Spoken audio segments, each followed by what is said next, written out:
잠깐 이야기를 시작하기 전에 이 채널에서는 매주 조선시대를 살았던 사람들의 이야기를 들려드립니다. 역사책에는 나오지 않는 사람들, 이름 석자도 제대로 남기지 못한 채 살다 간 사람들의 이야기입니다. 오늘은 그 중에서도 가장 이해하기 어렵고 가장 오래 마음에 남는 이야기를 가져왔습니다. 장원급제한 도령이 있었습니다. 조선에서 장원급제란 무엇인지 아십니까? 전국에서 가장 뛰어난 사람에게 주어지는 자리입니다. 수천 명이 응시해서 단 한 명에게만 주어지는 이름이었습니다. 그 이름을 받은 도령이 스스로 벼슬을 버렸습니다. 거절했습니다. 아무도 이해하지 못했습니다. 그런데 진짜 이유가 있었습니다. 그 이유를 아는 사람이 세상에 둘뿐이었습니다. 아직 구독하지 않으신 분이라면 지금 구독 버튼 한 번만 눌러주세요. 알림 설정도 함께 해두시면 다음 이야기를 놓치지 않으실 수 있습니다. 그럼 시작하겠습니다. 아버지, 저 비리 거친 것을 했기 때문입니다. 제가 어떻게 그 자리에 올랐는지 압니다. 조선 후기 경기도 어느 고을에 봄이 오던 해의 일입니다. 그해 봄은 일찍 왔습니다. 2월 끝 무렵부터 매화가 피기 시작했습니다. 고을 사람들이 이상하다고 했습니다. 매화가 이렇게 일찍 피는 것은 좋은 해가 오는 징조라고도 했고 아니면 무언가 어긋난 해가 온다는 징조라고도 했습니다. 봄꽃이 일찍 피면 서리에 맞을 수 있으니까요. 때 이른 아름다움이 항상 좋은 것만은 아니라는 말도 있었습니다. 그해 봄 한양에서 방이 붙었습니다. 과거 급제자 명단이었습니다. 그리고 그 맨 위에 이름 하나가 있었습니다. 윤제아, 장원이었습니다. 그 소식이 고을에 전해지던 날 윤씨 집안 마당에 사람들이 모였습니다. 마을 사람들이 달려왔습니다. 축하한다는 말들이 쏟아졌습니다. 아버지 윤진사가 그 방을 손에 쥐고 마당 한가운데 서 있었습니다. 얼굴이 굳어 있었습니다. 기쁨으로 굳은 것이었습니다. 말이 나오지 않을 만큼 기뻤습니다. 그런데 장원급제한 당사자 윤제아는 그 자리에 없었습니다. 한양에서 아직 돌아오지 않았습니다. 시험이 끝나고 결과가 나온 뒤 고향으로 돌아오는 길이었습니다. 사흘이면 올 거리였습니다. 마을 사람들이 기다렸습니다. 윤제아가 돌아오는 날 큰 잔치를 열자는 이야기가 나왔습니다. 고을 전체가 들썩였습니다. 장원급 제자가 이 고을에서 나온 것이 처음이었습니다. 사흘 뒤 윤제아가 돌아왔습니다. 그런데 모습이 이상했습니다. 장원급제를 하고 돌아오는 사람의 얼굴이 아니었습니다. 기쁜 사람의 얼굴이 아니었습니다. 야위어 있었습니다. 눈이 충혈되어 있었습니다. 며칠을 제대로 자지 못한 사람처럼 보였습니다. 말이 없었습니다. 마을 사람들의 축하를 들으면서 고개를 숙였습니다. 웃지 않았습니다. 아버지가 아들의 얼굴을 보았습니다. 그리고 사람들을 물렸습니다. 잔치는 나중에 하자고, 아이가 먼 길을 와서 피곤하다고. 사람들이 이해한다며 흩어졌습니다. 아버지와 아들이 마주 앉았습니다. 아버지가 말했습니다. 무슨 일이냐고. 왜 그 얼굴이냐고. 윤제아가 말했습니다. 아버지, 드릴 말씀이 있다고. 아버지가 들었습니다. 윤제아가 말했습니다. 벼슬을 받지 않겠다고. 아버지가 그 말을 듣고 아무 반응을 보이지 않았습니다. 처음에는 말의 뜻을 이해하지 못한 것 같았습니다. 그러다 이해가 되면서 얼굴이 변했습니다. 무슨 말을 하는 것이냐고. 장원급제를 했는데 벼슬을 받지 않는다는 것이 말이 되느냐고. 윤제아가 말했습니다. 장원급제를 했기 때문이라고. 제가 어떻게 그 자리에 올랐는지를 안다고. 그 말이 이 이야기의 시작이었습니다. 윤제아가 어떻게 그 자리에 올랐는지, 그가 알고 있다는 것이 무엇인지를 이해하려면 이 사람이 살아온 시간을 들여다봐야 합니다. 윤제아는 24살이었습니다. 아버지 윤진사는 경기도 어느 고을의 향반이었습니다. 진사시에 합격한 것이 자랑이었지만 대과에는 번번이 실패했습니다. 그래서 벼슬은 없었습니다. 논밭이 조금 있었고 서당을 운영해서 생계를 이었습니다. 넉넉하지는 않았지만 굶지는 않는 집이었습니다. 어머니는 윤재아가 10살 때 돌아가셨습니다. 병으로 갑자기 가셨습니다. 그 이후 아버지 혼자 아들을 키웠습니다. 아버지가 운영하는 서당에서 아들도 함께 글을 배웠습니다. 윤재아는 어릴 때부터 글을 잘했습니다. 아버지의 제자들 중 가장 뛰어났습니다.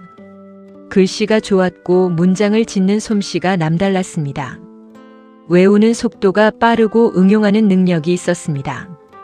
그것이 아버지에게는 자랑이었고 아버지의 꿈이기도 했습니다. 자신이 이루지 못한 것을 아들이 이뤄주기를 바라는 마음. 윤재아도 그 마음을 알았습니다. 아버지가 말하지 않아도 알았습니다. 아버지가 밤새 등잔불 아래서 글을 가르치는 것을, 입이 닳도록 외워야 할 것들을 또 가르치는 것을 그 뒷모습을 보면서 알았습니다. 그래서 글을 읽었습니다. 열심히 읽었습니다. 아버지를 위해서이기도 했고 자신도 잘하고 싶었기 때문이기도 했습니다. 18살에 처음 과거 시험에 응시했습니다. 소가였습니다. 붙었습니다. 고을에서 소문이 났습니다. 어릴 때부터 총명하다는 말을 듣던 아이가 소가를 붙었다고. 아버지가 기뻐했습니다. 그러나 더 기뻐하지 않았습니다. 소가는 시작일 뿐이었습니다. 대과가 남아 있었습니다. 21살에 처음 대과에 응시했습니다. 그때 일이 있었습니다. 한양에 올라가 시험을 준비하던 중에 윤재아가 한 사람을 만났습니다. 정달수라는 사람이었습니다. 정달수는 윤재아보다 10살 위였습니다. 이미 여러 번 대과에 응시했지만 번번이 낙방한 사람이었습니다. 같은 과거 시험장에서 만났습니다. 시험 전날 응시자들이 모이는 숙소에서 처음 마주쳤습니다. 정달수는 첫눈에 이상한 사람이었습니다. 여러 번 낙방을 해서인지 눈에 어떤 쓸쓸함이 있었습니다. 그러나 말을 하면 흥미로운 사람이었습니다. 생각이 깊었고 본인의 실패에 대해 솔직했습니다. 자신이 왜 번번이 낙방하는지를 분석해서 말할 수 있는 사람이었습니다. 문장력이 부족한 것이 아니라 시험관이 원하는 방식으로 쓰지 못하기 때문이라고 했습니다. 자신이 쓰고 싶은 것을 쓰면 점수가 낮았고 시험관이 원하는 것을 쓰면 자신이 쓴 것 같지 않다고 했습니다. 윤재아는 그 말이 이상하게 마음에 걸렸습니다. 자신도 비슷한 고민을 하고 있었기 때문이었습니다. 쓰고 싶은 것과 써야 하는 것이 달랐습니다. 그 사이에서 항상 무언가를 선택해야 했습니다. 그 시험에서 윤재아는 낙방했습니다. 정달수도 낙방했습니다. 두 사람이 한양에서 내려오는 길에 함께 걸었습니다. 그리고 이야기를 나눴습니다. 오래 걸으면서 오래 이야기를 했습니다. 글에 대한 이야기, 시험에 대한 이야기, 왜 과거를 준비하는지에 대한 이야기. 정달수가 말했습니다. 자신은 벼슬이 목표가 아니라고. 그러나 아버지가 원해서 한다고. 그 말이 솔직해서 이상하게 편했습니다. 윤재아가 말했습니다. 자신도 비슷하다고. 아버지를 위해서 하는 것이 크다고. 두 사람이 그 고백을 나누면서 친해졌습니다. 각자 고향으로 돌아가면서도 가끔 편지를 주고받았습니다. 23살에 두 번째 대과 응시가 있었습니다. 그 해에 어떤 일이 있었는지를 이야기해야 합니다. 이것이 이 이야기에서 가장 중요한 부분입니다. 두 번째 대과 시험을 준비하던 중 윤재아가 한양에서 또 정달수를 만났습니다. 둘 다 같은 시험에 응시하는 것이었습니다. 이번에는 함께 숙소를 잡았습니다. 같은 방에서 시험 준비를 했습니다. 그러던 어느 날 밤이었습니다. 정달수가 윤재아에게 말했습니다. 한 가지 부탁이 있다고. 윤재아가 들었습니다. 정달수가 말했습니다. 자신이 시험장에서 쓸 글을 미리 써봤다고. 그런데 자신이 봐도 어딘가 부족하다고. 윤재아가 한번 봐줄 수 있냐고. 의견을 달라고. 윤재아가 보겠다고 했습니다. 정달수가 글을 내밀었습니다. 읽었습니다. 정달수의 글이었습니다. 좋았습니다. 내용이 깊었습니다. 그러나 문장의 구조가 시험관이 좋아할 방식이 아니었습니다. 문장이 너무 자유롭게 흘렀습니다. 틀이 잡혀있지 않았습니다. 윤재아가 말했습니다. 내용은 좋은데 형식이 약하다고. 시험관이 보는 것이 내용만이 아니라 형식도 있다고. 이 문장을 이렇게 고치면 어떻겠냐고. 그리고 윤재아가 직접 고쳐보았습니다. 정달수의 내용을 살리면서 형식을 잡았습니다. 정달수가 그 글을 보았습니다. 자신의 생각이 더 잘 보인다고 했습니다. 고맙다고 했습니다. 그런데 그날 밤 더 일이 생겼습니다. 정달수가 또 말했습니다. 자신이 한 가지 더 부탁이 있다고.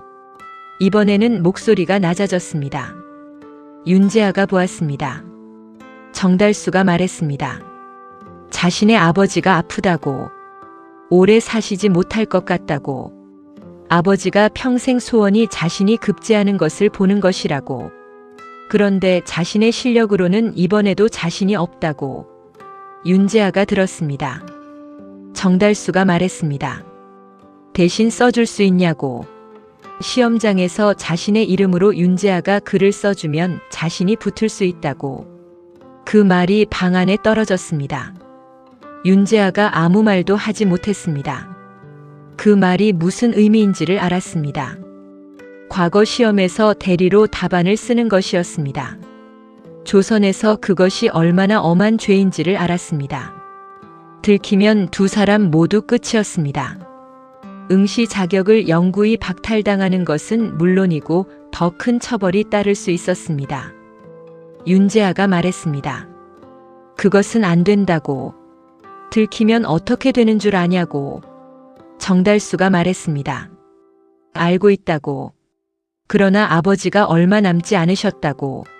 아버지가 눈을 감기 전에 한 번만이라고.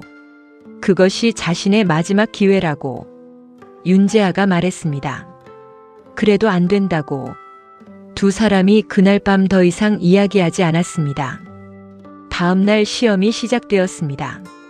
시험장에 들어갔습니다. 윤재아가 자신의 자리에 앉았습니다. 문제가 나왔습니다. 글을 쓰기 시작했습니다. 그런데 쓰다가 멈추었습니다. 정달수의 아버지 이야기가 머릿속을 떠나지 않았습니다. 얼마 살지 못하신다는 말이, 급제하는 것을 보고 싶다는 소원이, 그 소원이 아들에게 어떤 무게인지를. 윤재아는 자신의 아버지를 생각했습니다. 아버지가 평생 이루지 못한 것을 아들에게 바라는 마음을, 그 마음이 얼마나 무거운 것인지를. 아들은 아버지의 무게를 압니다. 말하지 않아도 압니다. 그 무게가 어떤 것인지를. 윤재아가 붓을 잠깐 내려놓았습니다. 그리고 다시 들었습니다. 그리고 자신의 이름이 아닌 정달수의 이름 아래에 글을 썼습니다. 시험장은 넓었고 각자의 자리 사이에 칸막이가 있었습니다. 감시하는 사람들이 있었지만 모두의 붓을 일일이 볼 수는 없었습니다. 윤재아가 자신의 답안지에도 쓰고 정달수의 답안지에도 썼습니다. 어떻게 그것이 가능했는지는 자세히 말하지 않겠습니다. 다만 그날 시험장의 배치가 두 사람에게 어느 정도 유리했다는 것, 그리고 윤재아가 빠른 사람이었다는 것만 말하겠습니다. 시험이 끝났습니다. 결과가 나왔습니다. 정달수가 붙었습니다. 그리고 윤재아도 붙었습니다. 그것은 윤재아도 몰랐습니다. 정달수의 것을 쓰면서 자신의 것도 썼는데 그 자신의 답안도 점수가 높았습니다. 두 사람이 모두 급제했습니다. 정달수가 윤재아에게 손을 잡았습니다. 말이 없었습니다. 눈물이 났습니다. 윤재아도 말이 없었습니다. 기쁜 것인지 두려운 것인지 알 수 없었습니다. 그 결과가 최종적으로 어떻게 됩니까? 장원은 따로 뽑습니다. 장원 급제는 일반 급제와 다릅니다. 최우수 답안 하나를 뽑는 것입니다. 그리고 그의 시험에서 장원으로 뽑힌 것이 윤재하의 답안이 아니었습니다. 정달수의 이름으로 제출된 답안이었습니다. 윤재하가 정달수의 이름으로 쓴 그 글이 장원으로 뽑혔습니다. 결과가 발표되었습니다. 그해 장원급제자 정달수. 그 이름이 방에 붙었습니다. 정달수가 그 방을 보았습니다. 그 이름이 자신의 이름인데 그 글이 자신의 글이 아니었습니다. 그 복잡한 감정이 무엇이었는지는 정달수 본인이 말하지 않았으니 알 수 없습니다.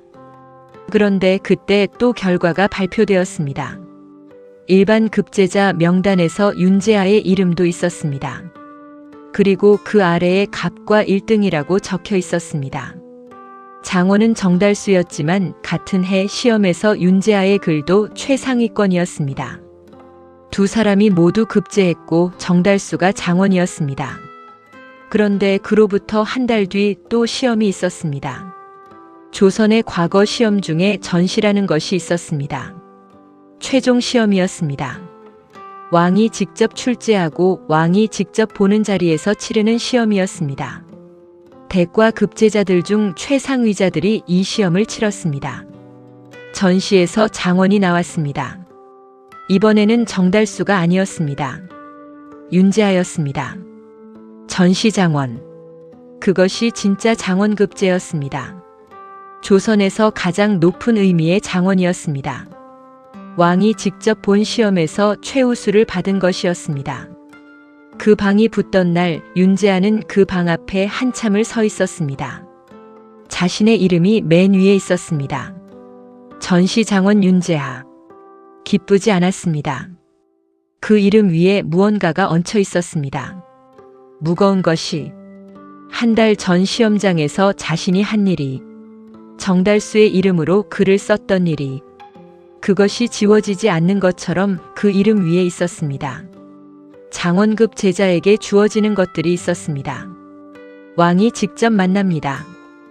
홍패를 받습니다. 어사화를 받습니다. 백마를 타고 고향까지 행진합니다. 가문의 영광이 됩니다. 벼슬이 주어집니다. 윤재하가 왕을 만났습니다. 홍패를 받았습니다. 어사화를 받았습니다. 그리고 고향으로 돌아왔습니다. 백마를 타는 행진은 하지 않았습니다. 말이 없다고 했습니다. 사실은 그 행진을 할 수 없었습니다. 그 행진을 하면서 사람들의 축하를 받는 것이 자신이 받을 수 있는 것이 아니었습니다. 그리고 아버지 앞에 앉아서 말했습니다. 벼슬을 받지 않겠다고. 아버지가 그 말을 들었습니다. 처음에는 이해하지 못했습니다. 그러다 이해하면서 얼굴이 변했습니다. 무슨 소리를 하는 것이냐고. 장원급제를 했는데, 왕이 직접 홍패를 내리셨는데, 윤재하가 말했습니다. 제가 어떻게 그 자리에 올랐는지 압니다. 아버지가 물었습니다. 그것이 무슨 말이냐고. 윤재하가 아버지에게 이야기를 했습니다. 전부 말했습니다. 21살에 만난 정달수 이야기부터 시험장에서 있었던 일까지, 정달수의 이름으로 글을 썼던 것까지. 아버지가 그 이야기를 들으면서 얼굴이 변했습니다. 아들이 말을 마치고 침묵이 흘렀습니다. 아버지가 물었습니다. 그렇다면 이번 전시에서 장원이 된 것은 내 힘으로 된 것 아니냐고. 전시는 혼자 쓴 것 아니냐고. 윤재하가 말했습니다. 그렇다고. 전시는 혼자 썼다고. 그러나 그 자리까지 오는데 한 달 전 그 일이 있었다고. 정달수가 장원을 받지 않았다면 자신이 그 자리에 있었을 것이라고. 정달수의 이름으로 쓴 글이 장원을 받았기 때문에 정달수가 더 높은 곳에서 전시를 치렀고 자신은 그 옆에서 치렀다고. 자신이 쓴 전시 답안이 장원이 된 것은 맞지만 그 자리까지 오는 길이 깨끗하지 않았다고. 아버지가 오래 침묵했습니다. 그리고 말했습니다. 그 한 가지가 이 모든 것을 덮을 수 있는 것이냐고. 전시에서 진짜로 이긴 것이잖냐고. 왕이 직접 보신 것이잖냐고. 윤재하가 말했습니다. 그 길이 어떻게 시작됐는지를 자신이 알고 있다고. 모른다면 그냥 받을 수 있었을 것이라고. 그러나 알면서 받는 것은 다르다고. 아버지가 말이 없었습니다. 윤재아가 말했습니다. 아버지 실망시켜드려서 죄송하다고. 그러나 벼슬을 받고 나서 그 자리에서 어떻게 살 수 있을지 모르겠다고. 그 무게를 평생 지고 살 자신이 없다고. 아버지가 그 말을 들었습니다. 아들을 보았습니다. 오래 보았습니다. 아버지가 말했습니다. 그래서 벼슬을 버리겠다는 것이냐고. 윤재아가 고개를 숙였습니다. 예. 아버지가 한참 말이 없었습니다. 그러다 자리에서 일어났습니다. 방에서 나갔습니다. 그날 밤 아버지가 아들에게 아무 말도 하지 않았습니다. 다음 날 아침이었습니다. 아버지가 윤재아를 불렀습니다. 윤재아가 갔습니다. 아버지가 앉아 있었습니다. 표정을 읽기 어려웠습니다. 아버지가 말했습니다. 어젯밤 생각을 많이 했다고. 윤재아가 들었습니다. 아버지가 말했습니다. 내가 한 일이 옳지 않은 일이라는 것은 안다고. 그러나 내가 벼슬을 버리겠다는 것이 그것 때문만이 아닌 것 같다고. 윤재아가 아버지를 보았습니다. 아버지가 말했습니다. 내가 정달수를 위해 그 일을 했을 때 그것이 단순히 친구를 위해서였냐고. 아니면 다른 마음이 있었냐고. 윤재아가 잠깐 침묵했습니다. 그러다 말했습니다. 아버지를 생각했다고. 정달수 아버지가 아들의 급제를 보고 싶다는 말을 들었을 때 아버지 생각이 났다고. 아버지도 자신의 급제를 보고 싶으실 것이라고. 그 마음을 알기 때문에 정달수를 도왔다고. 아버지가 그 말을 들었습니다. 오래 침묵이 흘렀습니다. 아버지가 말했습니다. 나 때문에 그 일을 했다는 것이냐고. 윤재아가 말했습니다. 아버지만을 위한 것은 아니었다고. 정달수 아버지의 소원도 있었다고. 그러나 그 마음이 없었다면 그 일을 하지 않았을 것 같다고. 아버지가 한참을 앉아 있었습니다. 말이 없었습니다. 그러다 말했습니다. 내가 잘못했다고. 윤재아가 고개를 들었습니다. 아버지가 말했습니다. 내가 너에게 너무 많은 무게를 지웠다고. 내가 이루지 못한 것을 내가 이뤄줘야 한다는 마음이 있었다고. 그 마음이 너를 이상한 자리에 몰았다고. 그것이 내 탓이라고. 윤재아가 말했습니다. 아버지 탓이 아니라고. 제가 한 선택이라고. 아버지가 말했습니다. 내가 선택했지만 그 선택 뒤에 나의 마음이 있었다면 그것도 내 책임이라고. 아버지 된 사람이 아들에게 그런 무게를 지우면 안 됐다고. 두 사람이 오래 침묵했습니다. 아버지가 말했습니다. 그래서 벼슬을 버리겠다는 결정, 막지 않겠다고. 내가 결정한 것이라면 그것이 내가 져야 할 것이라고. 그러나 한 가지만 묻겠다고. 윤재아가 들었습니다. 아버지가 말했습니다. 정달수에게 이 이야기를 했냐고. 윤재아가 말했습니다. 아직 하지 않았다고. 아버지가 말했습니다. 해야 한다고. 내가 벼슬을 버리기 전에 그 사람에게 이야기를 해야 한다고. 이 결정이 그 사람에게도 영향을 미치기 때문이라고. 윤재아가 고개를 끄덕였습니다. 그로부터 며칠 뒤 윤재아가 한양으로 올라갔습니다. 정달수를 찾았습니다. 정달수는 이미 벼슬을 받고 출사를 준비하고 있었습니다. 아버지는 아들의 장원급제 소식을 들으시고 돌아가셨다고 했습니다. 기쁘게 돌아가셨다고. 그것만이 다행이라고. 윤재아가 정달수에게 말했습니다. 드릴 말씀이 있다고. 두 사람이 조용한 곳을 찾아 마주 앉았습니다. 윤재아가 말했습니다. 자신이 벼슬을 받지 않겠다고. 그 이유가 있다고. 정달수가 들었습니다. 윤재아가 말했습니다. 한 달 전 그 일이 마음에 걸린다고. 정달수의 이름으로 쓴 글이 장원이 된 것이, 그 위에서 자신의 장원이 나온 것이, 그 길이 깨끗하지 않았다고. 정달수가 그 말을 듣고 오래 침묵했습니다. 그러다 말했습니다. 그것이 자신의 책임이라고, 자신이 부탁한 것이라고, 윤재아가 잘못한 것이 아니라 자신이 잘못한 것이라고 윤재아가 말했습니다. 부탁을 들어준 것도 자신의 선택이었다고. 두 사람이 그 사이에서 서로 탓을 나눴습니다. 그 탓 나눔이 말다툼이 아니었습니다. 두 사람 모두 자신의 책임을 인정하는 방식의 대화였습니다. 정달수가 말했습니다. 그래서 어떻게 하겠냐고. 윤재아가 말했습니다. 벼슬을 받지 않겠다고. 그것이 자신이 할 수 있는 방식이라고. 정달수가 말했습니다. 그러면 자신은 어떻게 하냐고. 자신은 받겠다는 것이냐고. 자신의 이름으로 나온 장원을. 윤재아가 말했습니다.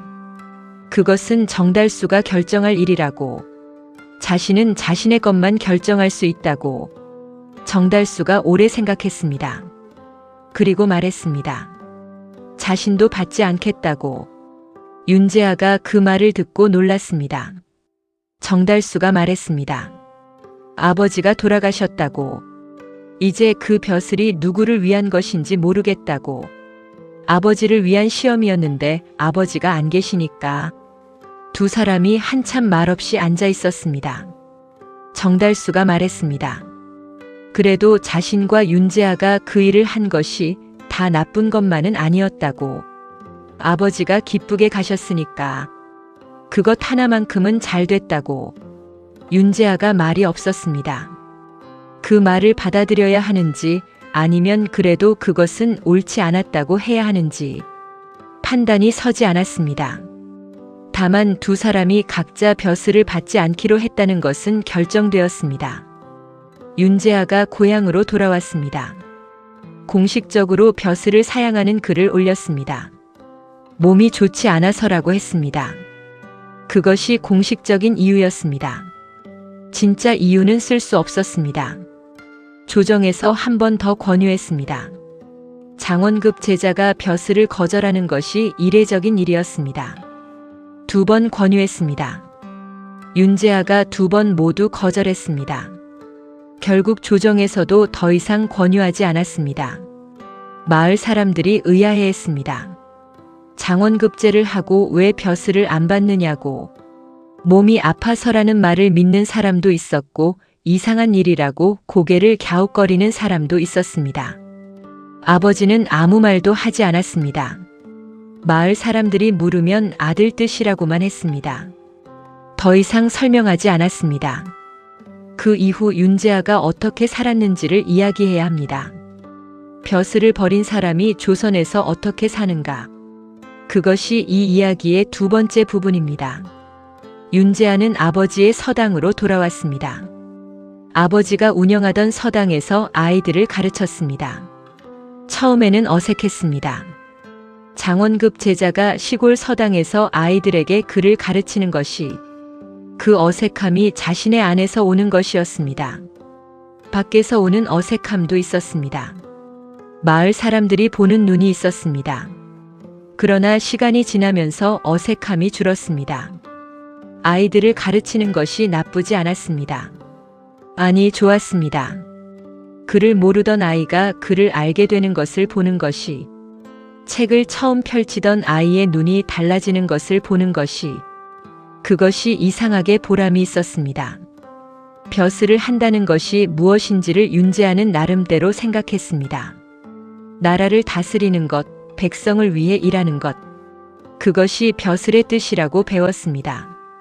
그런데 서당에서 아이들을 가르치는 것도 어떤 의미에서는 그것이 아닌가. 이 아이들이 자라서 무언가가 될 테고 그 무언가가 세상을 이루는 것이 아닌가.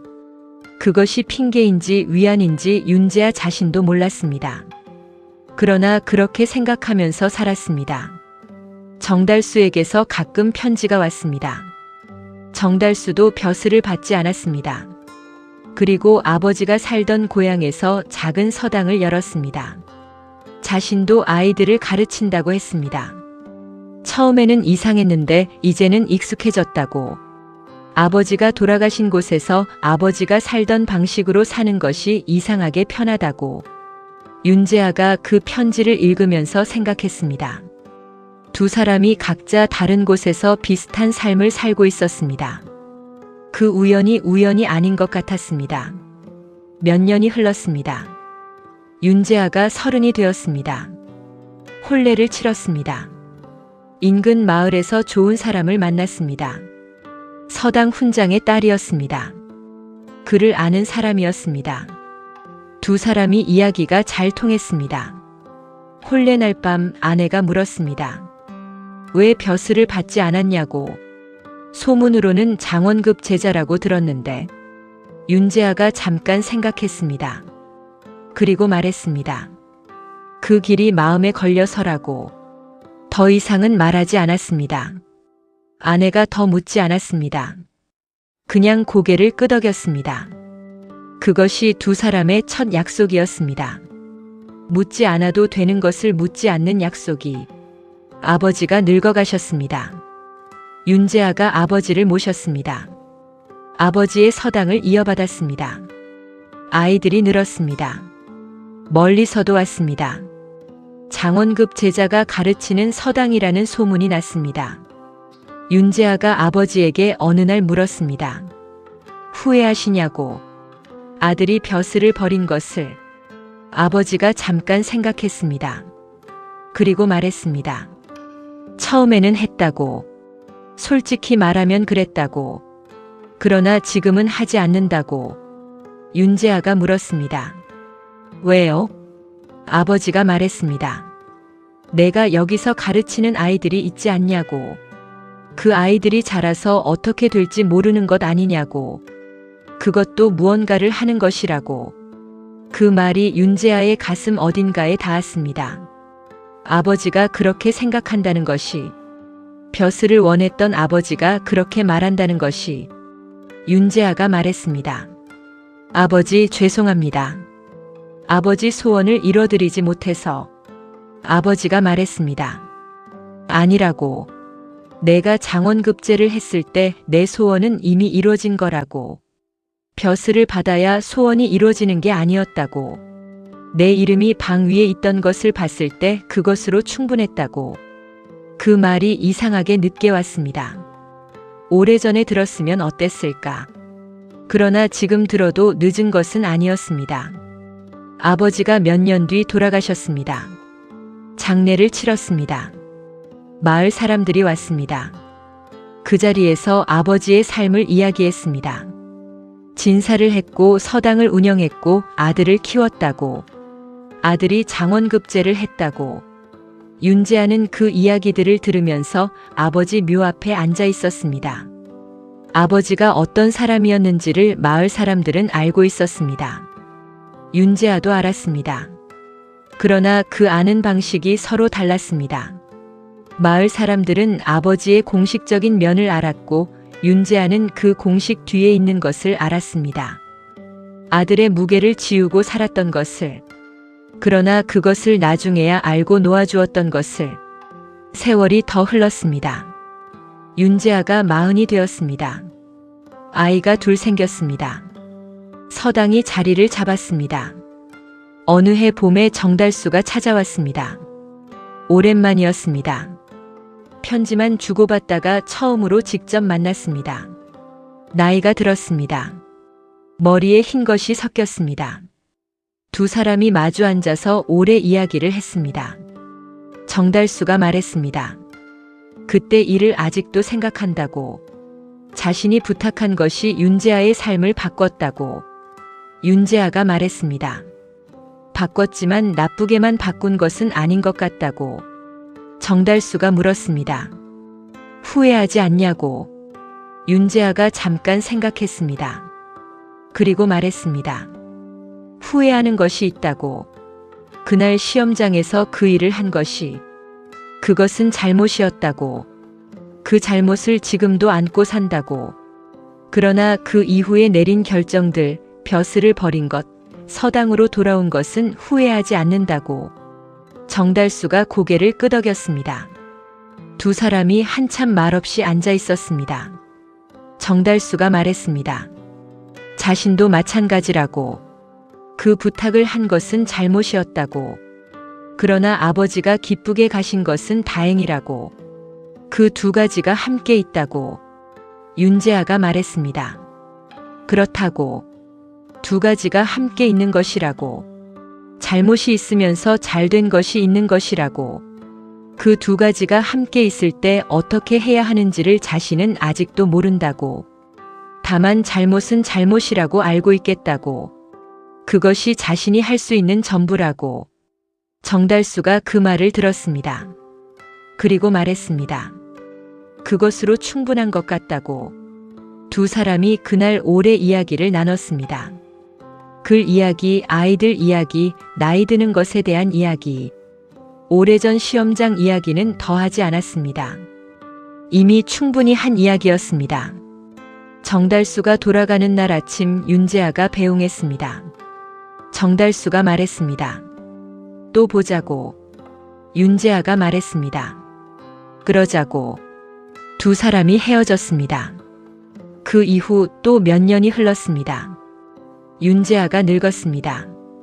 머리가 휘어졌습니다. 무릎이 아팠습니다. 그래도 서당에 나갔습니다.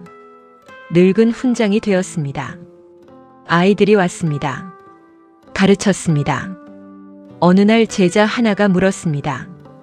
선생님이 장원급제를 하셨다고 들었는데 왜 벼슬을 안 하셨냐고. 윤재아가 그 질문을 들었습니다. 잠깐 생각했습니다. 이 아이에게 무슨 이야기를 해야 하는지를. 그리고 말했습니다. 그 자리에 오는 길이 마음에 걸렸다고. 깨끗하지 않은 것이 있었다고. 그것을 알면서 그 자리를 받는 것이 어려웠다고.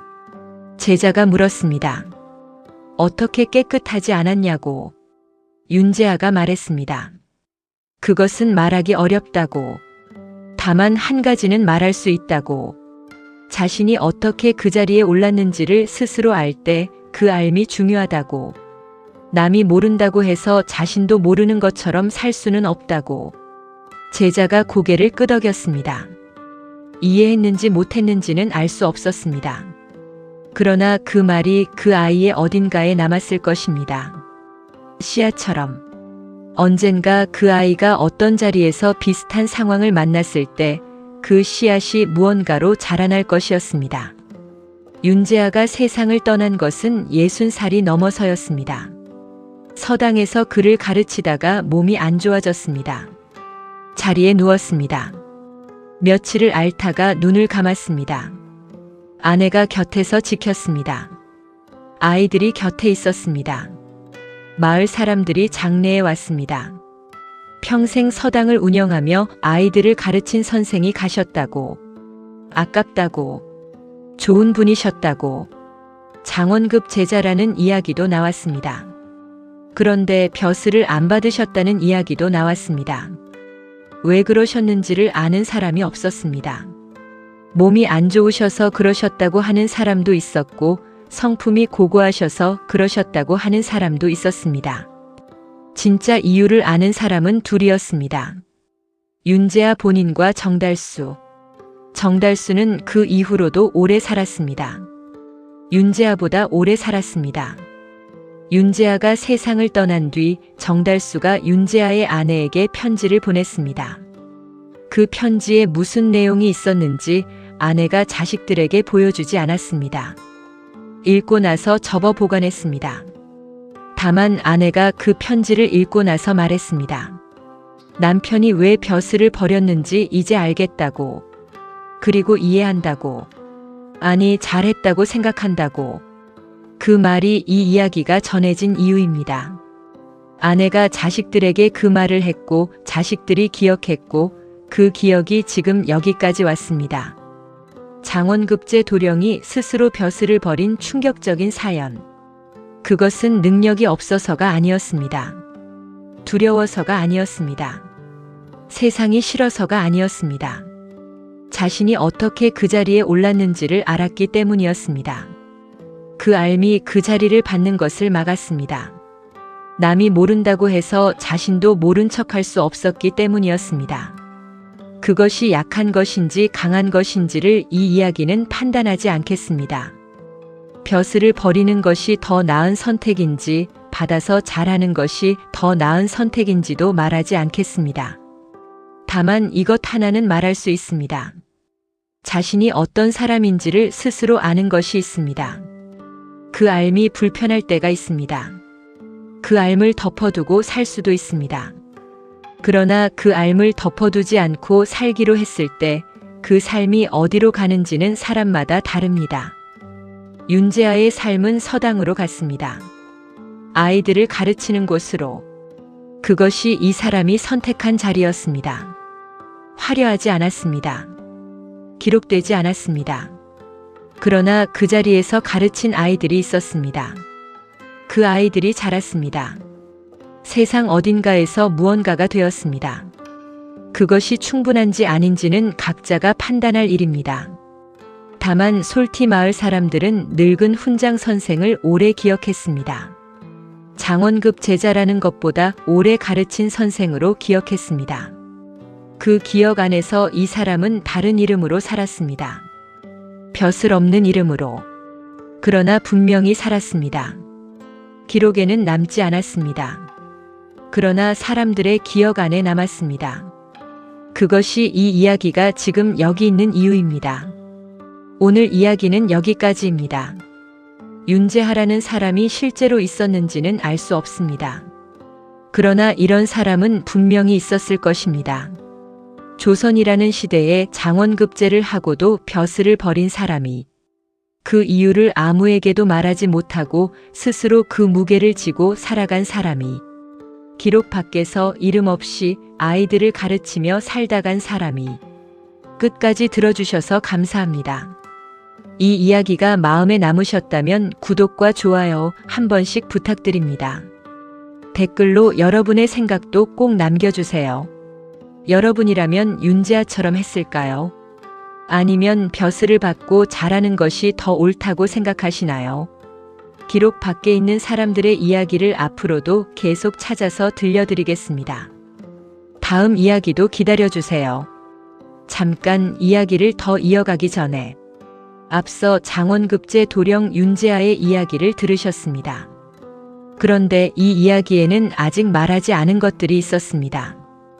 윤재아가 서당에서 가르친 아이들이 어떻게 되었는지, 정달수가 마지막으로 어떤 삶을 살았는지, 그리고 윤재아의 아내가 그 편지를 읽고 나서 평생 가슴에 품었던 것이 무엇이었는지 그 이야기들이 남아 있었습니다. 오늘은 그것들을 이어서 들려드리겠습니다. 아직 구독하지 않으신 분이라면 지금 구독 버튼 한 번만 눌러주세요. 알림 설정도 함께 해두시면 다음 이야기를 놓치지 않으실 수 있습니다. 그럼 이어서 시작하겠습니다. 윤재아가 서당으로 돌아온 첫 해 겨울이었습니다. 눈이 많이 내렸습니다. 아이들이 서당으로 오는 길이 미끄러웠습니다. 몇몇은 넘어져서 왔습니다. 무릎이 까진 채로 앉아서 글을 읽었습니다. 윤재아가 그 아이들을 보면서 생각했습니다. 이 아이들이 이 길을 걸어 글을 배우러 온다는 것이, 미끄러운 길을 넘어져서도 오는 것이, 그 생각이 이상하게 마음을 붙들었습니다. 벼슬을 버리고 돌아온 것에 대해 마을 사람들의 말들이 있었습니다. 뒤에서 하는 말들이었습니다. 장원급제까지 하고 왜 저러냐고, 뭔가 문제가 있는 사람 아니냐고, 집안에 무슨 사정이 있는 것 아니냐고, 그 말들이 들렸습니다. 들리지 않으려 해도 들렸습니다. 그 말들이 처음에는 불편했습니다. 그러나 시간이 지나면서 불편함이 줄었습니다. 정확히는 불편함이 없어진 것이 아니라 그 불편함보다 더 큰 무언가가 생겼습니다. 서당에서 아이들을 가르치는 시간이 쌓이면서 첫 번째 제자 중에 창봉이라는 아이가 있었습니다. 10살이었습니다. 아버지가 머슴이었습니다. 그를 배울 처지가 아니었는데 마을 어른들이 보기에 너무 총명해 보여서 윤재아의 서당으로 보낸 것이었습니다. 창봉이는 처음에 서당이 낯설었습니다. 다른 아이들은 양반 자제들이거나 중인 집안 아이들이었습니다. 창봉이 혼자 달랐습니다. 옷이 달랐고 말투가 달랐고 들어온 배경이 달랐습니다. 그 아이가 첫날 서당에 들어와서 뒤 구석에 앉았습니다. 윤재아가 그것을 보았습니다. 윤재아가 말했습니다. 거기 앉으면 잘 안 들린다고. 앞으로 와서 앉아라고. 창봉이가 움직이지 않았습니다. 수줍어서인지 자신이 앞에 앉아도 되는지 몰라서인지 윤재아가 직접 가서 창봉이 옆에 앉았습니다. 그리고 낮은 목소리로 말했습니다. 글을 배우러 온 것이면 다 같은 자리라고. 어디 앉아도 된다고. 창봉이가 그 말을 듣고 앞으로 왔습니다. 그 아이가 총명했습니다. 한번 들으면 기억했고 설명하면 이해했습니다. 그런데 쓰는 것이 느렸습니다. 붓을 제대로 잡은 것이 처음이었으니까요. 손에 힘이 들어가지 않아서 글씨가 흔들렸습니다. 다른 아이들보다 글씨가 많이 못했습니다. 어떤 날 창봉이가 혼자 남아서 글씨를 썼습니다. 다른 아이들이 다 가고 난 뒤에 윤재아가 뒷정리를 하다가 보았습니다. 창봉이가 해가 기울 때까지 글씨를 쓰고 있었습니다. 흔들리는 글씨를 반복해서 틀리면 지우고 또 쓰고 또 지우고. 윤재아가 그 옆에 앉았습니다. 창봉이가 놀랐습니다. 선생님이 왜 아직 계신 줄 몰랐던 것이었습니다. 윤재아가 말했습니다. 붓을 이렇게 잡으면 더 잘 쓸 수 있다고. 손목을 이렇게 하면 된다고. 직접 창봉이의 손을 잡고 바른 자세를 잡아주었습니다. 창봉이가 그 자세로 글씨를 썼습니다. 전보다 나았습니다. 아직 흔들렸지만 덜 흔들렸습니다. 창봉이가 말했습니다. 선생님, 저도 언제가 글씨를 잘 쓸 수 있을까요? 윤재아가 말했습니다. 잘 쓸 수 있다고. 지금 이렇게 하고 있으면. 잘 쓰는 사람들도 다 처음에는 흔들렸다고. 창봉이가 말했습니다. 선생님도요? 윤재아가 말했습니다. 그렇다고. 자신도 처음에는 엉망이었다고. 그 대화가 짧았지만 창봉이에게는 무언가였던 것 같습니다. 그 이후로 창봉이가 더 열심히 했습니다. 해가 기울 때까지 남아서 쓰는 날이 이어졌습니다. 손에 굳은 살이 생겼습니다. 그리고 조금씩 나아졌습니다. 창봉이가 서당에 다닌 지 3년이 지났을 때였습니다. 아버지가 창봉이를 데려왔습니다. 머슴 일이 바빠졌다고. 아이가 더 이상 서당에 나오기 어렵다고. 죄송하다고 글 가르쳐 주신 것 감사하다고. 그리고 창봉이를 데리고 갔습니다. 윤재아가 그 뒷모습을 보았습니다. 그 아이가 더 배울 수 있는 처지가 아니었습니다. 그것이 그 시대였습니다. 아버지가 머슴이면 아들도 일해야 하는 시대였습니다. 아무리 총명해도 그 현실이 윤재아에게는 오래 마음에 걸렸습니다. 벼슬을 버리고 서당으로 돌아온 것이 무슨 의미인지를 스스로에게 물었습니다. 이 아이 하나를 3년 가르쳤지만 결국 돌려보냈습니다. 그것이 무슨 도움이 됐는지 그 물음에 답이 없었습니다. 한동안은. 그런데 몇 년이 더 지나서 소식이 들려왔습니다. 창봉이가 인근 고을의 상인에게 고용되었다고. 그를 알아서 장부를 쓸 수 있다고. 그래서 다른 머슴들보다 더 나은 대우를 받는다고. 그리고 그 상인이 창봉이를 믿는다고. 셈이 정확하고 글씨가 분명하다고. 그 소식이 윤재아에게 들어왔습니다. 누가 일부러 전해준 것이 아니었습니다. 그냥 마을에 돌다가 들어온 이야기였습니다. 윤재아가 그 이야기를 들으면서 생각했습니다.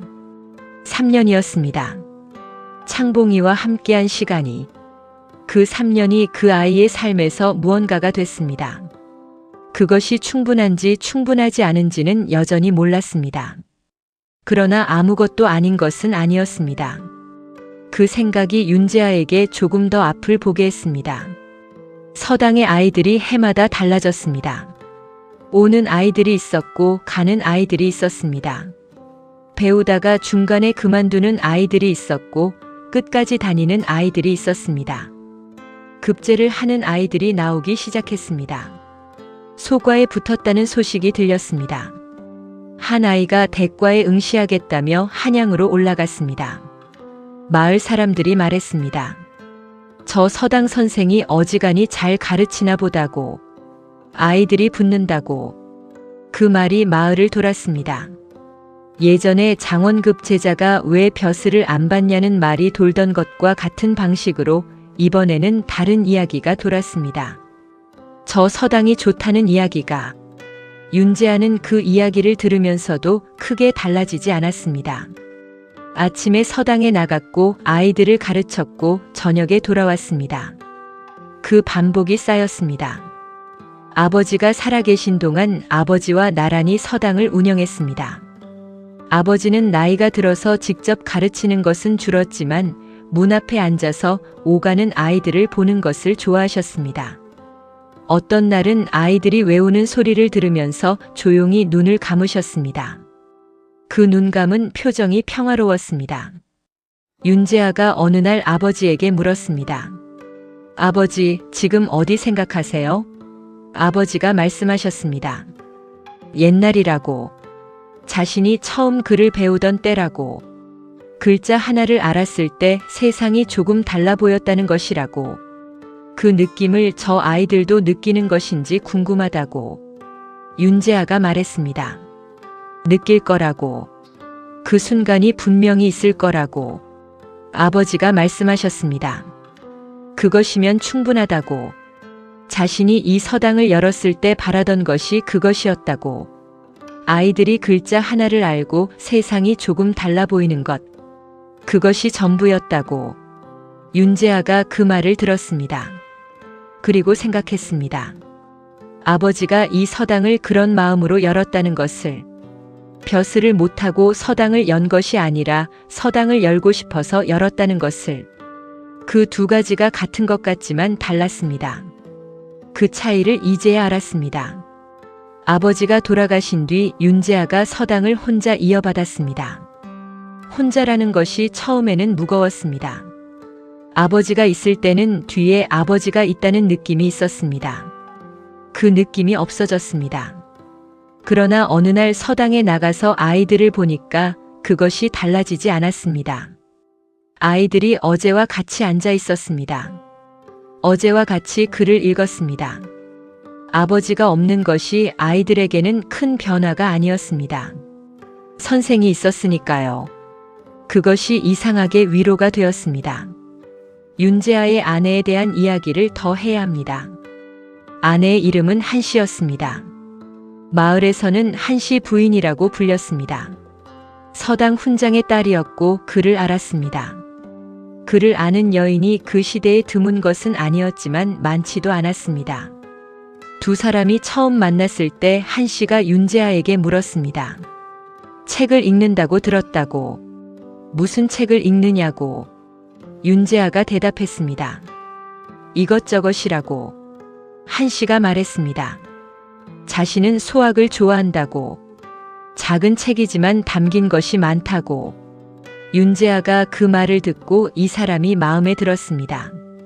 소학을 좋아한다는 말이 아니라 좋아하는 책이 있다는 것이, 그리고 그것을 자연스럽게 말하는 것이.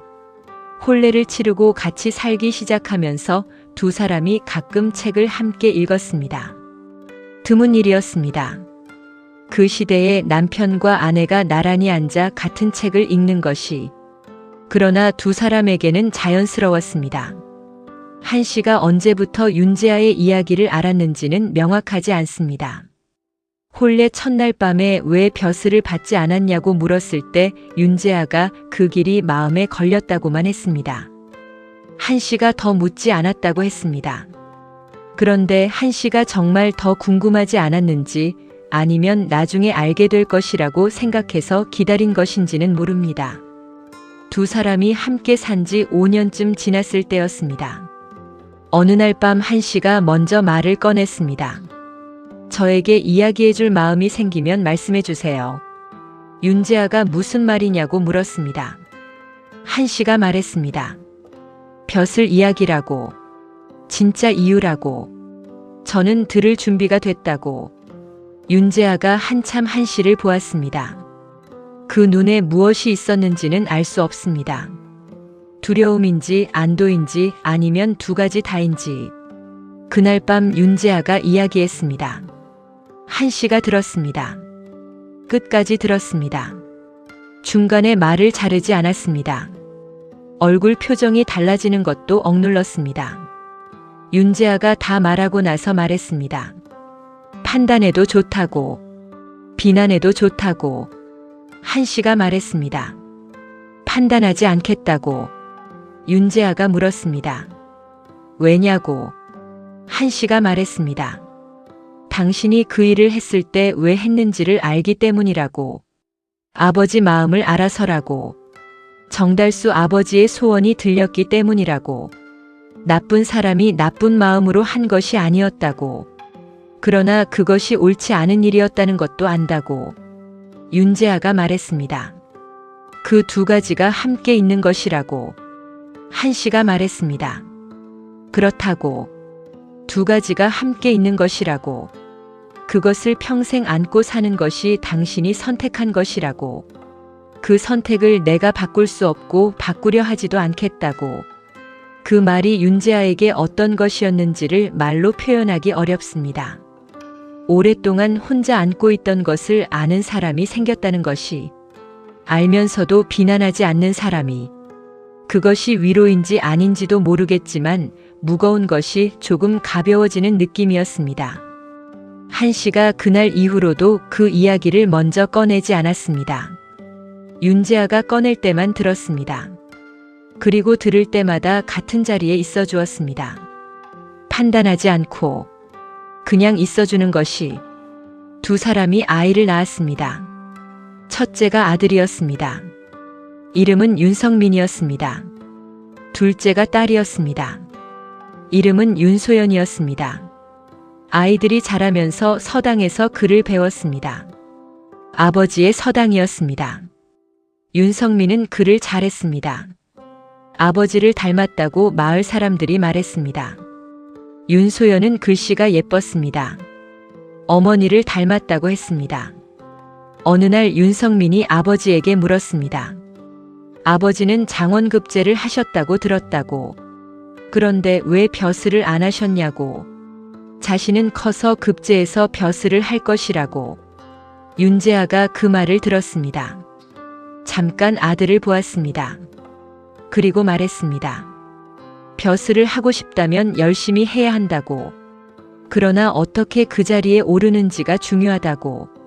자리에 오르는 것보다 어떻게 오르는지가. 윤성민이 물었습니다. 그게 무슨 뜻이냐고. 윤재아가 말했습니다. 나중에 알 것이라고. 그때 가서 이야기해 주겠다고. 윤성민이 고개를 끄덕였습니다. 어린아이의 고개 끄덕임이었습니다. 이해한 것인지 모르지만 알겠다는. 그 이야기를 나중에 해주었는지는 알 수 없습니다. 윤재아가 아들에게 진짜 이야기를 언제 했는지 안 했는지 그것은 전해지지 않습니다. 다만 윤성민이 자라서 과거 시험에 응시했을 때, 낙방을 하고 돌아왔을 때 아버지에게 그냥 울지 않았다는 것은 알려져 있습니다. 아버지 앞에서 말했습니다. 잘 썼는데 안 됐다고. 내가 쓰고 싶은 것을 썼다고. 아버지가 말했습니다. 그것이면 됐다고.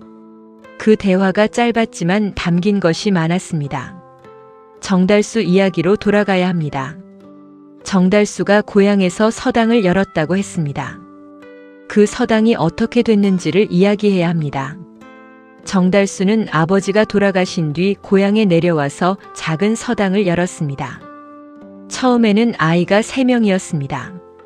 그 수가 조금씩 늘었습니다. 그러나 윤재아의 서당처럼 많이 늘지는 않았습니다. 정달수의 성격이 그것을 원하지 않았습니다. 정달수는 소수의 아이들을 깊게 가르치는 것을 좋아했습니다. 6명 이상은 받지 않았습니다.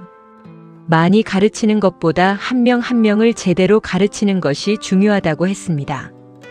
그리고 그 6명에게 자신이 진짜 하고 싶은 것을 가르쳤습니다. 정달수가 윤재아에게 편지에 썼습니다. 과거 시험 준비를 가르치지 않는다고. 그냥 책을 읽혀준다고. 어떤 책이든 아이들이 읽고 싶은 것을 함께 읽는다고. 그리고 생각을 말하게 한다고. 맞는 생각, 틀린 생각을 가르쳐 주는 것이 아니라 자기 생각을 갖는 것을 가르친다고. 그 가르침이 아이들에게 어떤 영향을 줬는지는 알 수 없습니다. 그러나 정달수의 서당에서 배운 아이들이 나중에 어떻게 됐는지를 몇 가지 들었습니다. 한 아이는 상인이 됐다고 했습니다. 책을 많이 읽은 덕에 먼 지방과 거래할 때 상대방의 사정을 이해하는 능력이 남달랐다고. 협상을 잘했다고. 한 아이는 의원이 됐다고 했습니다. 원래 의원이 되고 싶었는데 아버지가 반대했다고. 그런데 정달수에게 그 이야기를 했더니 정달수가 의학서를 구해줬다고. 그 책을 읽으면서 의원이 되겠다는 결심이 굳어졌다고. 한 아이는 그냥 농사를 짓는다고 했습니다. 그런데 그 아이가 마을에서 이장 역할을 한다고. 마을 일을 결정할 때 다른 사람들이 그 아이 말을 믿는다고.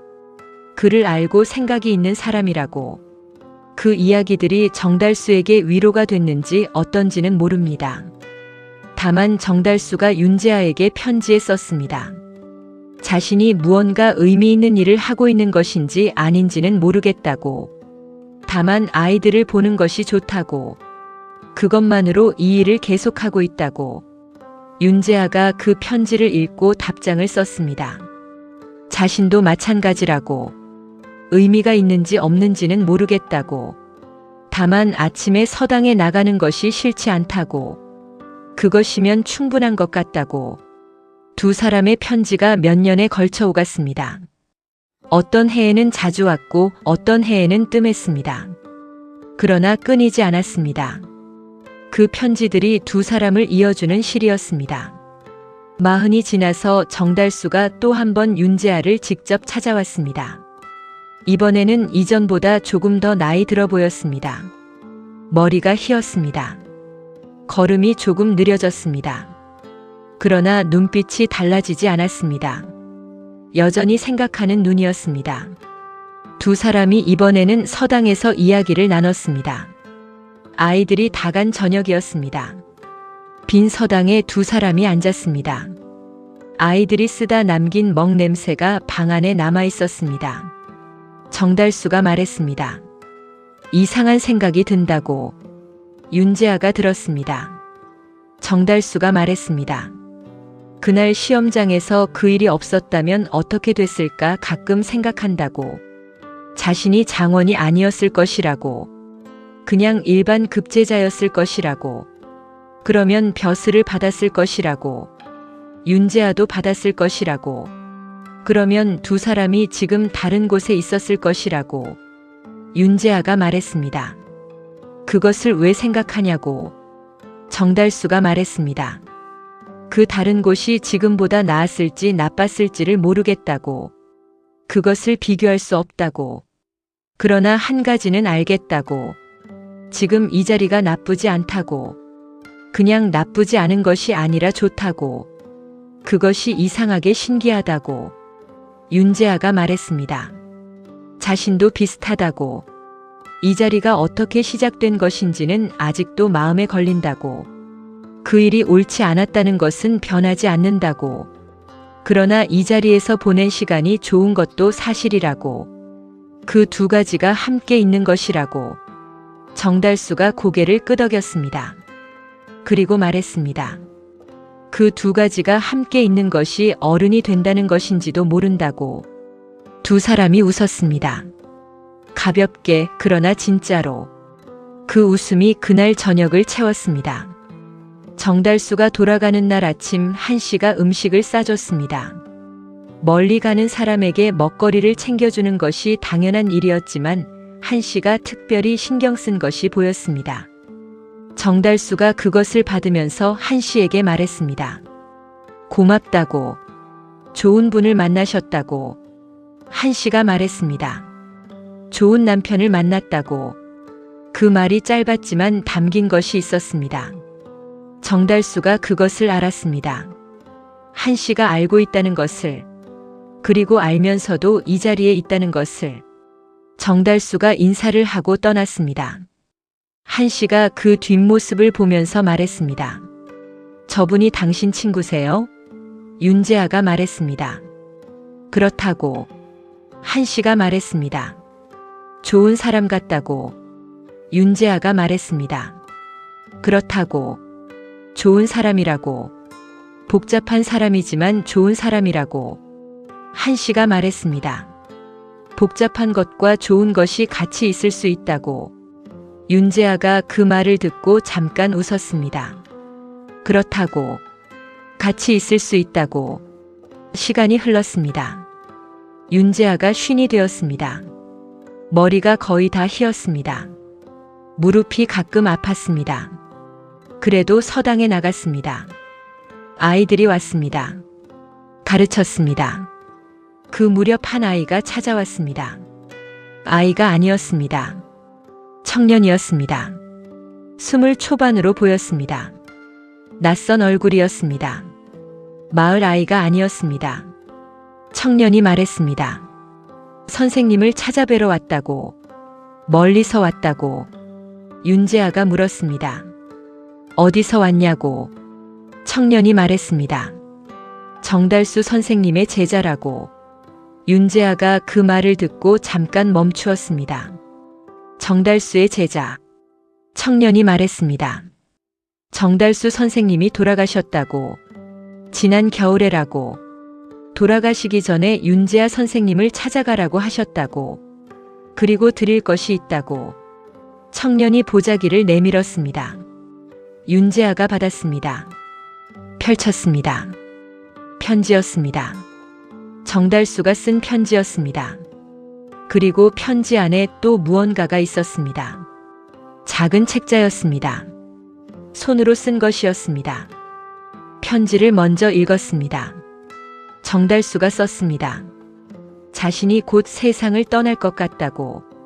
몸이 오래전부터 좋지 않았는데 이번 겨울을 넘기기 어려울 것 같다고. 그래서 미리 쓴다고. 그리고 말했습니다. 그날 시험장에서의 일에 대해 마지막으로 한 번 더 말하고 싶다고. 자신이 그 부탁을 한 것이 잘못이었다고. 그것이 윤재아의 삶을 바꿨다고. 바꾼 것이 꼭 나쁜 방향이었다고 하기 어렵지만 그래도 자신의 잘못에서 시작된 것이라고. 그 미안함을 평생 안고 살았다고. 그러나 또 말했습니다. 그 잘못 때문에 두 사람이 이 자리에 있게 됐다고. 서당에서 아이들을 가르치는 자리에. 그것이 결과가 좋으면 원인이 좋아지는 것은 아니라고. 원인의 잘못은 잘못이라고. 그러나 그 잘못 뒤에 이 시간들이 있었다는 것도 사실이라고. 그리고 마지막에 말했습니다. 고맙다고. 그 시험장에서 들어준 것이. 그리고 평생 그것을 혼자 안고 간 것이. 자신의 잘못이 윤재아의 짐이 된 것이 내내 미안했다고. 그러나 윤재아가 그것을 어떻게 들고 살았는지를 보면서 자신도 배운 것이 있다고. 잘못을 알면서 살아가는 것이 어떤 것인지를. 편지가 거기서 끝났습니다. 윤재아가 그 편지를 읽고 한참 앉아 있었습니다. 청년이 조용히 기다렸습니다. 그 다음에 작은 책자를 열었습니다. 정달수가 서당에서 아이들을 가르치면서 쓴 것이었습니다. 가르침에 대한 생각들이었습니다. 어떻게 가르치는 것이 옳은지, 아이들이 무엇을 배워야 하는지, 배운다는 것이 무엇인지, 그 생각들이 작은 글씨로 빼곡하게 쓰여 있었습니다. 그것이 책이었습니다. 정달수가 평생 쓰고 싶었다는 것이 시험관을 위한 글이 아니라 자신의 생각으로 쓴 것이, 그것이 이 작은 책자였습니다. 윤재아가 그 책자를 읽었습니다. 처음부터 끝까지 읽었습니다. 좋았습니다. 정달수다운 생각들이었습니다. 형식을 따르지 않는 자유롭게 흐르는 그러나 깊이 있는 생각들이었습니다. 그 생각들이 살아있었습니다. 글씨 안에서 정달수가 살아있는 것 같았습니다. 윤재아가 청년에게 물었습니다. 정달수 선생이 어떤 분이셨냐고. 청년이 말했습니다. 까다로운 분이라고. 가르치는 방식이 달랐다고, 그냥 외우게 하지 않았다고, 왜 그런지를 물었다고, 왜 그렇게 생각하는지를 물었다고, 처음에는 그것이 불편했다고, 그냥 외우면 편한데 왜 자꾸 왜냐고 물어보느냐고 생각했다고, 그런데 나중에 알았다고, 그 왜가 쌓이면 자기 생각이 된다는 것을. 윤재아가 고개를 끄덕였습니다. 청년이 말했습니다. 선생님이 돌아가시기 전에 마지막으로 하신 말씀이 있다고. 윤재아가 들었습니다. 청년이 말했습니다. 윤재아 선생님에게 전하라고 하셨다고. 그동안 고마웠다고. 그리고 한 가지만 부탁드린다고. 자신이 쓴 그 책자를 읽어봐 달라고. 그리고 쓸만하다고 생각되면 아이들에게 읽혀달라고. 안 쓸만하다고 생각되면 그냥 두면 된다고. 판단은 윤재아 선생님이 하면 된다고. 윤재아가 그 말을 들었습니다. 쓸만하다고 생각됐습니다. 충분히. 그 작은 책자가 윤재아의 서당에서 읽혔습니다. 아이들이 읽었습니다. 나중에 베껴서 다른 곳으로도 갔습니다. 얼마나 멀리 갔는지는 알 수 없습니다. 그러나 어딘가에 닿았을 것입니다. 정달수가 평생 쓰고 싶었다는 것이 결국 쓰였고 읽혔습니다. 그것이 그 사람이 세상에 남긴 것이었습니다. 벼슬도 아니고 장원이라는 이름도 아니고 작은 책자 하나였습니다. 그 책자 안에 있는 생각들이. 윤재아가 그 이후로 오래 살았습니다. 60이 넘었습니다. 무릎이 아팠습니다. 그래도 서당에 나갔습니다. 날씨가 좋지 않은 날에는 한씨가 걱정했습니다. 오늘은 쉬시라고. 윤재아가 말했습니다. 아이들이 온다고. 한씨가 말했습니다. 무릎이 더 나빠지면 어떻게 하려고 그러냐고. 윤재아가 말했습니다. 무릎이 나빠지면 앉아서 가르치면 된다고. 그 대화가 몇 번 반복됐습니다. 그리고 어느 날부터 윤재아가 정말 앉아서 가르쳤습니다. 무릎이 많이 나빠져서 오래 서 있기가 어려워졌습니다. 그래도 서당에 나갔습니다. 아들 윤성민이 말했습니다. 아버지, 이제 제가 가르치겠다고. 아버지는 쉬시라고. 윤재아가 말했습니다. 같이 하자고. 내가 하면 아버지는 옆에 앉아 있겠다고. 그렇게 됐습니다. 아버지와 아들이 함께 서당을 운영했습니다. 아들이 가르치고 아버지가 옆에 앉아 있었습니다. 가끔 윤재아가 말을 보탰습니다. 그 말들이 짧았지만 깊었습니다. 오래 살면서 쌓인 것들이 그 짧은 말 안에 있었습니다. 아이들이 그 늙은 선생 옆에서 공부하는 것을 이상하게 좋아했습니다. 직접 가르치지 않아도 거기 있다는 것이 달랐습니다. 무언가를 오래 해온 사람이 옆에 있다는 느낌이. 그것이 어떤 것인지 아이들이 말로 표현하지는 못했지만 느꼈습니다. 윤재아가 세상을 떠나기 얼마 전이었습니다. 한씨가 옆에 앉아 있었습니다. 윤재아가 자리에 누워 있었습니다. 몸이 많이 안 좋았습니다. 한씨가 말했습니다. 후회하는 것이 있냐고. 윤재아가 잠깐 생각했습니다. 그리고 말했습니다. 있다고. 그 시험장에서 한 일이. 그것은 지금도 후회한다고. 그러나 그 이후의 것들은 후회하지 않는다고. 이 서당이, 이 아이들이, 당신이. 한씨가 말했습니다. 그것으로 충분하냐고. 윤재아가 말했습니다. 충분하다고. 충분하지 않은 것도 있었지만 그 충분하지 않은 것들을 안고 살면서 충분한 것들이 생겼다고. 그 두 가지가 함께 있었다고. 한씨가 그 손을 잡았습니다. 두 사람이 말없이 있었습니다. 그것이 마지막 대화였습니다. 윤재아가 그 다음날 아침 눈을 감았습니다. 조용한 아침이었습니다. 봄이 막 시작되는 때였습니다. 창문 밖에 매화가 피어 있었습니다. 그 꽃이 이른 봄에 피었는지 적당한 때에 피었는지는 모릅니다. 다만 피어 있었습니다. 장례가 치러졌습니다. 마을 사람들이 왔습니다. 제자들이 왔습니다. 먼 곳에서도 왔습니다. 창봉이가 왔습니다. 이제 장년이 된 창봉이가 왔습니다. 그 고을 상인 밑에서 일하다가 이제는 자신이 작은 장사를 하고 있었습니다. 선생님이 돌아가셨다는 소식을 듣고 달려왔습니다. 창봉이가 무덤 앞에서 오래 앉아 있었습니다. 말이 없었습니다. 아무도 그 옆에 앉아서 기다려줬습니다. 그 자리에서 누군가 물었습니다. 선생님이 어떤 분이셨냐고. 창봉이가 말했습니다. 앞에 앉으라고 하신 분이라고. 그 말이 다 이해되지 않을 수도 있습니다. 그러나 창봉이에게는 그것이 이 사람의 전부였습니다. 뒤 구석에 앉아 있는 아이를 앞으로 오라고 한 것, 어디 앉아도 된다고 한 것, 그 말 하나가 창봉이의 삶에서 무언가를 바꿨습니다. 그것이 가르침의 방식이었습니다. 윤재하이, 장원급 제자의 방식이 아니었습니다. 벼슬아치의 방식이 아니었습니다. 그냥 앞에 앉으라고 하는 사람의 방식이었습니다. 한 씨가 그 이후 오래 살았습니다. 혼자 살았습니다.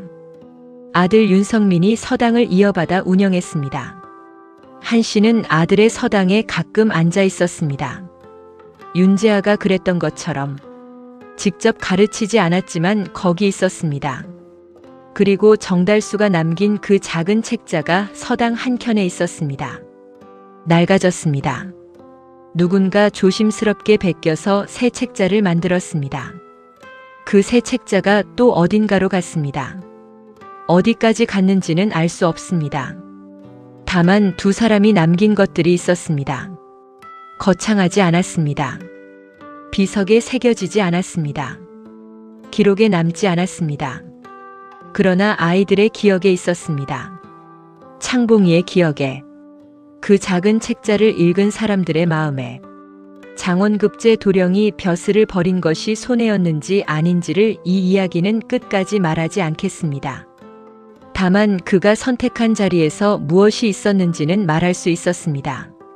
앞에 앉으라고 한 것, 왜냐고 물어보게 한 것, 잘못을 잘못이라고 알면서 그 이후를 살아간 것, 오래된 친구의 마지막 책을 아이들에게 읽힌 것, 그것들이 기록에 남지 않는 것들이었습니다.